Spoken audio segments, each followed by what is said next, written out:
this no for today. So I just came to the chat to like do some analysis. Let me just clear this.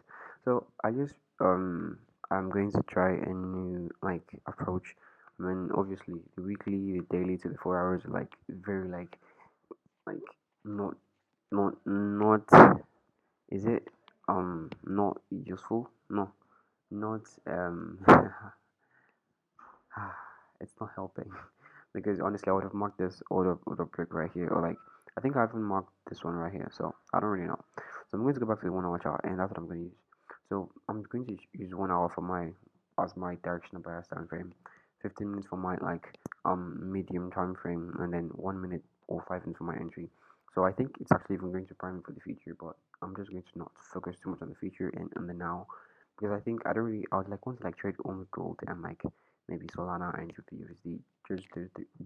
Just those. I'm quite excited. Just those three pairs, and that's what I'm gonna do. So yeah. So here's the 1 hour. So for because obviously it's harder to like see entries. Like I mean I don't even know what to say right now. So okay, I'm just going to I haven't selected the rectangle tool. So what I would have done is okay. So this is the like although this one seems like a very good one, but come on, this one has an adjustment, so this would probably serve as adjustment for the main thing. And obviously, when market was coming with big bearish candles, so let me just mark this up right here, like this is the one before it. So say I was looking at this on the 15 minutes time frame, bro. I'm seeing these big ass candles. Like I don't expect after market printing this big candle and to just be just one, like maybe doji and then bullish candles, like that's probably not going to happen. So that zone would have been automatically cancelled, and then I would know it is this one, and then honestly, even at this, even at that, I wouldn't like buy directly from it, obviously. Yeah. So then I'm just gonna take this out, and then when the market like touches this, like around here, okay, so I'm just gonna cancel this, and the moment market touches this, that's because another thing we need to know is once we have an order block here and there is like a long week thing on that kind of long week, we expect market to I should use shift instead of command, and because you have just gone straight honestly. So what was I saying? Yeah, I should have come on, hear me out.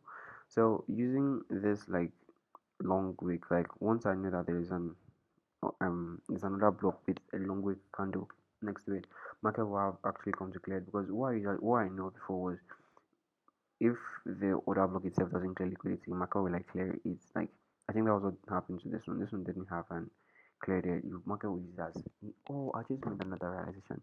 You see why I need to keep making these videos, man.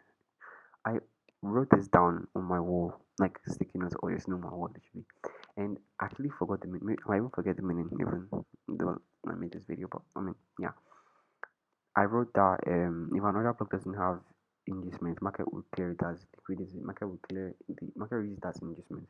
So I was thinking what it meant was that market will still respect it. Like market will just like weak the other block. Yeah, but turns out markets will serve that one as it will serve as inducement for the preceding other block. So this one's look liquidity obviously, but we have this long week, so now we shouldn't be wanting to buy from him.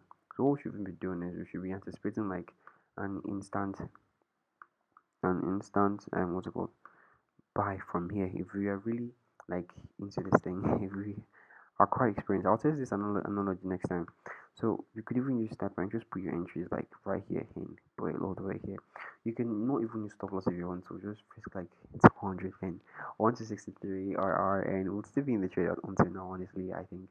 But I think you get the idea, and yeah, so I'm just going to go ahead and go to the 15 minutes time frame, which is our order bias. And on 15 minutes time frame, you see that we actually have this one. And now it's sensible to note that when I would be marking my order block, I would actually mark this whole thing because not because I'm seeing it right now. Okay, hear me out.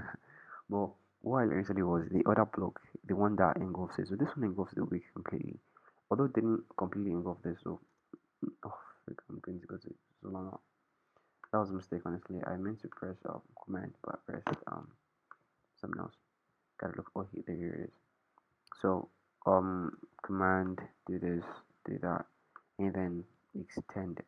So now it's now sensible to note that okay, even though we have this, so let me say if I was to do the conservative approach, I always put my entry a little bit into the wick and TP would be all the way here if I'm not being greedy and everything. So, and I would actually give it a little bit of breathing space, which would be 1 to 6.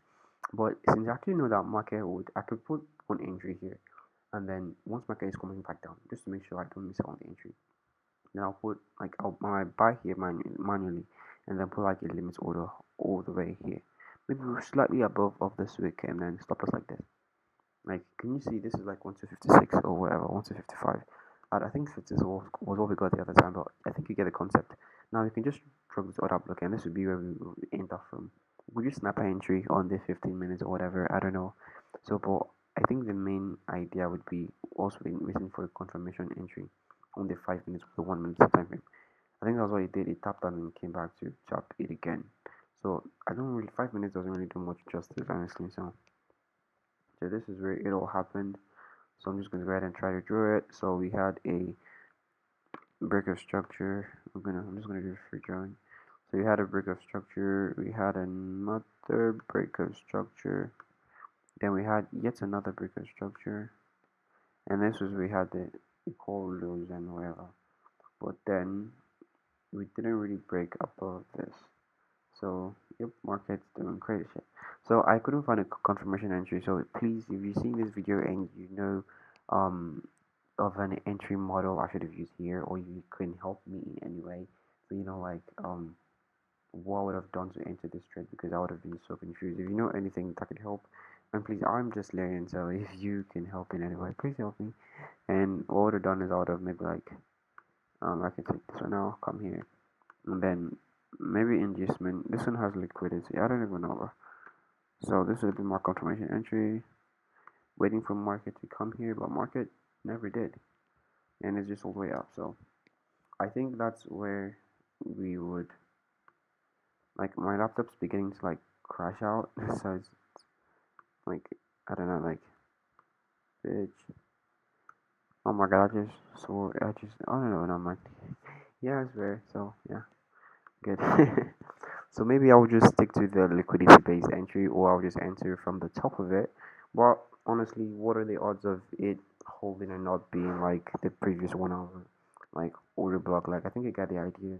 So I think I'm going to say this only because of I have seen what happens, or what happened rather on the chart. That's why I'm able to do that. And I think this is one supply and demand concept that I saw recently, because the guy marked the whole week and everything. So I think that's just pretty much it. A lot of people might take stop loss, maybe below or at this candle.